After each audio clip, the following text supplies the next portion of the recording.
Meanwhile, conferences were taking place in Paris between Prince Schwarzenberg and the Duc de Marais. They were limited on the part of the Austrian envoy to an abundance of friendly protestations, which lost in value on account of the manner in which they were lavished.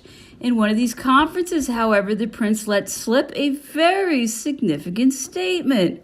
Apropos of obligations which seemed to be a natural consequence of a family alliance, Prince Schwarzenberg said, "Politics made the marriage, politics can unmake it." Although Monsieur de Basseneau did not acquaint the emperor with this remark, the reserve of the Austrian ambassador who formulated no declaration aroused the suspicion that he had a mental reservation that he was trying to gain time. In the end, however, came the proposal of an armed mediation, accompanied by a renewal of friendly protestations and the assurance that if Austria presented herself under arms, it was in order to force the Allies to make peace. Napoleon then decided to send Prince Eugene off to Italy, where he considered his presence would be more useful in case of a rupture. At the same time, he recalled Marshal Soult, whom he wished to employ in the great army from Spain. Whilst the emperor was in Dresden, the Austrian general Bubna was sent to him. It was always the same language that was held, but after a great deal of reticence, it was hinted that Austria's fidelity to the French alliance merited as a compensation on the part of France a renunciation of the protectorate of the Confederation of the Rhine, the dislocation of the Grand Duchy of Warsaw, and the restitution of Illyria to Austria. The said restitution not being the subject of any contestation, Monsieur de Bubna at the same time proposed that a general congress should be opened, declaring that Russia and Prussia admit Austria's mediation, but that he cannot explain what will be the nature of this mediation. Napoleon, losing all trust in the friendly dispositions affected towards him by Austria, but still dissembling, decided to send the Duc de Vicence Caulaincourt to Russian headquarters to come to an understanding with the Tsar on the basis of general pacification, preferring to deal with an open enemy rather than with a perfidious ally. The Emperor Alexander, who was already engaged to Austria, refused to receive Caulaincourt. In the meanwhile, the victories of Bautzen and Württemberg determined the Allies to propose an armistice, during which they added the mediating power would expose the basis of peace, the armed mediation having accordingly been denounced as disposed of. Napoleon once more agreed to this armistice and had reason to regret doing so thereafter. But he hoped to make use of his expression to get a better insight of the pieces on the chessboard, to find means, thanks to this truce, of approaching the Emperor Alexander and of making Austria pay the price for her bad faith, whilst I was fulfilling my functions in the Empress's service as secretary of her commands. This princess received one day the following letter from the Emperor. Madame and dear friend, I send you an open letter for the Duc de Trente, Fouché. You will send for the Duke and you will hand him this letter yourself. If he needs a passport, you will order one to be given to him. My desire being that this mission should remain secret. You may, however, speak of it to the Arch-Chancellor, my desire being that nothing be ever kept secret from him. But you will arrange that whilst the Arch-Chancellor is with you. The Duc de Trente shall have been already sent for and be present. Signed, Napoleon. Dresden, May 11th, 1813. In conformity with the request contained in this letter, which was handed to him, Fouché left for Dresden. Napoleon thought it prudent not to leave this individual in Paris under the grave circumstances in which France and the Empire were placed. The object of this letter was to remove Fouché from Paris and to send him to Illyria to replace General Bertrand, whose presence was more useful with the army.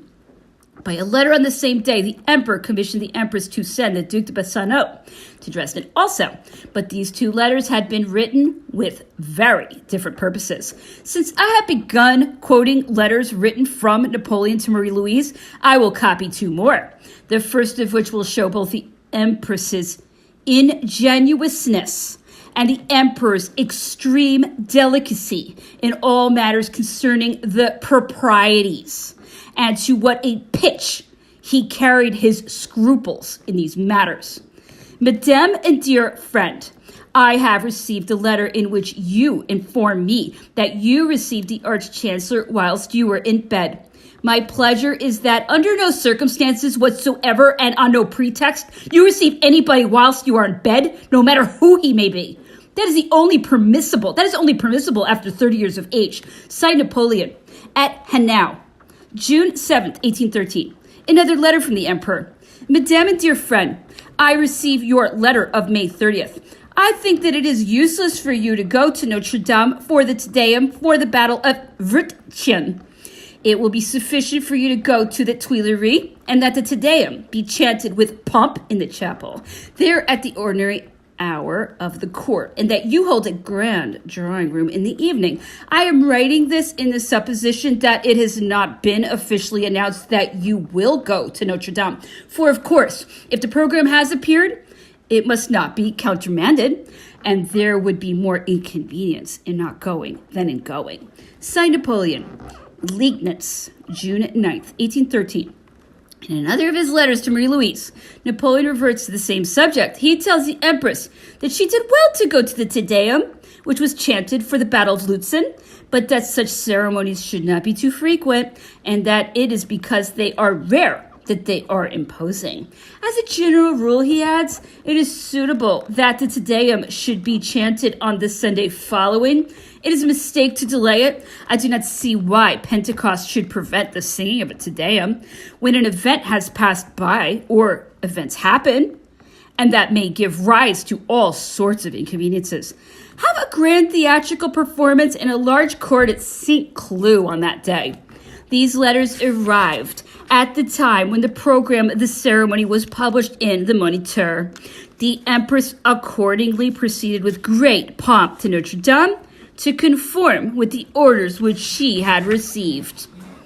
In the course of these glorious commencements of the 1813 campaign, the Emperor and the army had experienced two notable losses in reconnoitering expedition effected on the eve of the Battle of Lutzen. The Duc d'Istrie, Bessières, was struck by a bullet in the head and killed. Colonel of Napoleon's guides in the Army of Italy and afterwards commander of the Imperial Guard. Bessières had followed the emperor in all his campaigns. His bravery, his great experience in the cavalry branch, as much as his devotion to Napoleon's persons, had raised him to the rank of marshal. The grief occasioned to the emperor by Marshal Bessières' death was raised to the highest pitch by the death of the Duc de Friaul. Duroc, who, less fortunate than the former, survived for 12 hours a terrible wound which he received on the evening of the Battle of Vrtchen. The enemy's last cannonball sought him out far from the firing in the midst of a group where he was conversing with General Kirgener and Marshal Mortier. This ball opened the Grand Marshal's stomach, killed General Kirgener, and only grazed the Duke of Trevize. Napoleon was present at Duroc's last moments. He went to see him after the sentries had been placed at the house to which he had been transported and found him fully conscious. This interview was a most poignant one. Napoleon exchanged some words with the most regretted of his officers, in which Duroc expressed sentiments of the purest devotion, and the emperor his bitter regrets and the hope that they might meet again in another world. Napoleon, a prey to the most terrible emotion, remained more than a quarter of an hour grasping Duroc's right hand with his head resting upon it. The deep silence which reigned during this painful scene was broken by Duroc, who begged the emperor to go away from so sad a sight. And Napoleon, unable to speak, could say nothing to him but, "Farewell then, my friend." He thereupon withdrew, and leaning on Marshal Soult in the Grand Equerry, Caulaincourt, and went to shut himself up in his tent, where he spent the night alone weeping for his friend and reflecting the painful warnings which the genius which presided over his destiny seemed to be giving him. After his return from Mayence, where he went to spend some days with the Empress, Napoleon halted in the course of one of his marches before the house in the village where the Grand Marshal had died. He sent for the pastor and commissioned him to have a small monument raised in the interior of this modest abode in remembrance of the loss which he had experienced there. Napoleon wished the tenant of the house to become its owner, with the charge of preserving the monument in it, and ordered the amount of the purchase money as well as the sum of the mausoleum to be paid over at once. One might have said that Napoleon, who had been so long favored by fortune, brought evil fortune to all his people. On the morrow of Duroc's death, Colonel Bernard, one of the emperor's aides-de-camp, broke his leg whilst escorting Napoleon's carriage. After the conclusion of an armistice signed by the French, Russian, and Prussian commissioners, Monsieur de Metternich arrived in Dresden. On the 28th of June, he had that famous interview with Napoleon in which, casting off the mask, he demanded, as the price of Austria's fidelity to the French alliance, the cession of Illyria and half of Italy, the renunciation of the protectorate of the Confederation of the Rhine, the abandonment of Holland and of Spain, of the Swiss mediation, and that of the Duchy of Warsaw. The answer which the emperor made in an outburst of just indignation which he could not control in the face of so arrogant an expression of wishes is well known. Ah, Metternich, how much has England paid you to make me such proposals? The explanation of this language was indeed soon arrived at by the news of the convention which Monsieur de Starion, the Austrian minister, had signed on June 27th, the day before Metternich's audience with Napoleon, a covenant by virtue of which the Allies accepted the offer of the mediation of the cabinet of Vienna and settled the conditions which should be imposed on France. These conditions were still more implicitly determined by the Treaty of Schreckenberg, stated the 9th July following, which laid down the plan of the military operations of the campaign and the distribution of the subsidies supplied by England to the coalition. Austria and Sweden were the contracting parties in this treaty and united their contingents to the Russian and Prussian forces. After the preceding explanations, it would be of little interest to investigate at what period the Austrian cabinet commenced negotiations with the Allied cabinets. Various indications would suggest that this took place as far back as the time when Prince Schwarzenberg was sent to Paris bearing professions of friendship and fidelity to the French alliance. It was, as the reader has seen, just at the time of Napoleon's departure for the army. Bad faith could not be carried any further. Whilst awaiting the opening of the Congress, which was to be held at Prague, and the end of the negotiations with the object of prolonging a truce, Napoleon could no longer have any doubt about the understanding come to by Austria, and the alliance left for Mayence. He wanted to spend some days there to give orders for various arrangements which he considered necessary for the truest interests of the empire in case of resumption of hostilities. He had asked the Empress to come and meet him there in a letter in which he mentioned the names of the persons who were to accompany her. I was mentioned by name. At the same time as he wrote to the Empress, he addressed a letter to the Arch-Chancellor on the same subject. He even took the precaution to send an article, which was to be published in the Moniteur, to announce his journey. The Empress left St. Cloud on July 23rd at 6 o'clock in the morning. She slept at Chalon and Metz, received the principal authorities there, and arrived at Mayence on the 25th at 3 o'clock in the morning in very bad weather. She was afraid that the emperor might have got there before her, but he only arrived at 6 o'clock in the evening of the same day. Napoleon was in good health. His complexion was heightened and bronzed by the air of the camps. It was with real pleasure that I saw the emperor again, and he received me very kindly. I once more attended him as secretary until the arrival of his cabinet, and was entrusted with numerous commissions by him. It pleased me to find myself once more living in this familiar and confidential manner with him, and I witnessed Napoleon's departure with sorrow. My heart was oppressed as I took leave of him, for I was worried with Austria's suspicious conduct and the doubtful issue of the Congress of Prague. During his stay at Mayence, the emperor lived in a very retired manner, very busy in his cabinet with military and diplomatic correspondence, working with his ministers in turn, but especially with the Minister of Finance on matters of inner administration, and also in view of the uncertain duration of the struggle, which was about to begin. The princes adjoining the Confederation of the Rhine, amongst others, the Grand Duke and Grand Duchess of Baden, the Prince Primate, the Prince of Nassau, and Grand Duke of Hesse-Darmstadt, took advantage of the Emperor's statements to come and pay him court. The beauty of the weather, which had become quite serene, again enabled the Empress to drive out every day in an open carriage. Her court had been increased by the arrival of the Princess de Wagram, who had come with her children to Mayence to see her husband. Berthier. The Countess of Lobau was impatiently expected there by her husband, who was very much upset by the delay in her arrival. When she at last arrived, it was on the day before that fixed for Napoleon's departure. During a stay at Mayence, the Empress, who wished to give the Emperor a present on his name day, which was approaching, commissioned Isabelle, who was taking the waters at Vichy, to paint the portrait of herself and her son in a group on a snuff box. Napoleon left Mayence on August 1st at 6 in the evening to return to Dresden and arrived there at 9 o'clock in the morning of the 4th. It was from this city that issued a decree which has been styled an act of excessive arbitrariness. At the time of Napoleon's journey to Holland in the autumn of 1812, he had heard at Antwerp that the mayor and the directors of customs were charged with fraud, having caused a loss of over 2 millions to the city, this sum having been divided among the embezzlers. The emperor had issued a decree at Flushing, which sent the individuals who were accused of having embezzled this money to be tried at the Court of Sessions to be held at Brussels. A very long trial ensued, which ended in the accused being acquitted on the dishonest verdict of a jury, which had probably been won over to the side of the embezzlers in advance.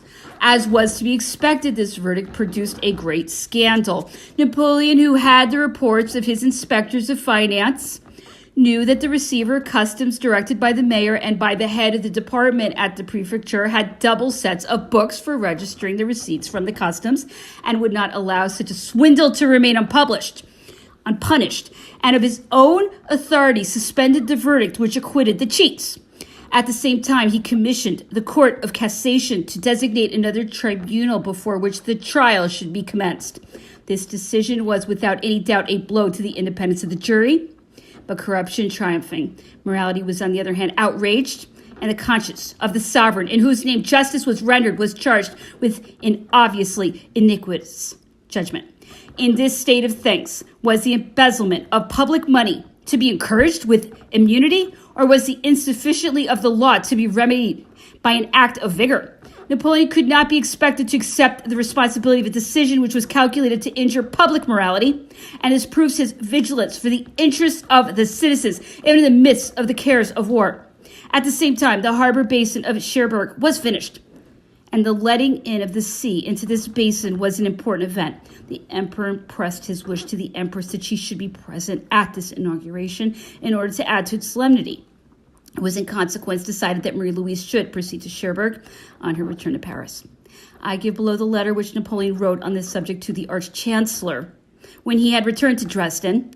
The letters which I gave above and the following one will suffice to show the reach of the emperor's foresight and to what minute details he could descend. My cousin, I shall be pleased that the empress should go to Cherbourg. First of all, to enjoy the beautiful sight of the sea being let into the basin. And secondly, to invest this operation with solemnity. The Minister of Marine can precede the Empress to Cherbourg to prepare her reception and the best means of amusing her during her stay. The Empress will leave on the 17th or the 18th, and the operation can take place on her name day. The principal authorities of the department will be present, and so interesting a spectacle will not fail to attract an immense crowd of sightseers. Insert all the particulars of the Empress's journey and return to Mayence in the papers. And hereupon, I pray God, etc., signed Napoleon. Dresden, the 7th of August, 1813.